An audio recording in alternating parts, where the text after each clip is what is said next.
Kiongozi mkuu wa Iran Ayatollah Ali Khamenei amekataa wazo la mazungumzo na Marekani kuhusu mpango wake wa nyuklia, huku Tehran ikithibitisha kupokea barua kutoka kwa rais wa Marekani Donald Trump.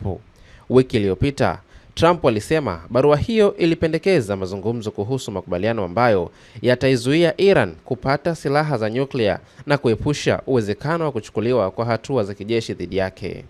Ingawa Khamenei alisema hajaiona barua hiyo ambayo iliwasilishwa na afisa kutoka Umoja wa Falme za Kiarabu, alipuuzilia mbali kuwa udanganyifu wa maoni ya umma.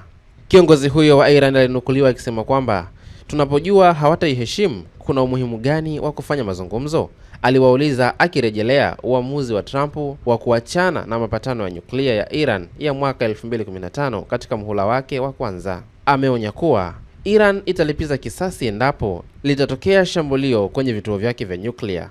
Kiongozi huyo aliendelea kwa kusema kwamba Iran haitafuti vita, lakini ikiwa Marekani au mawakala wao watachukua hatua mbaya, jibu letu litakuwa la uhakika na la uhakika, na ambaye atapata madhara zaidi ni Marekani. Kiongozi huyo mkuu ambaye ndiye mwenye uamuzi wa mwisho kuhusu masuala yote ya serikali pia alisisitiza kwamba Iran haipendezwi na silaha za nyuklia.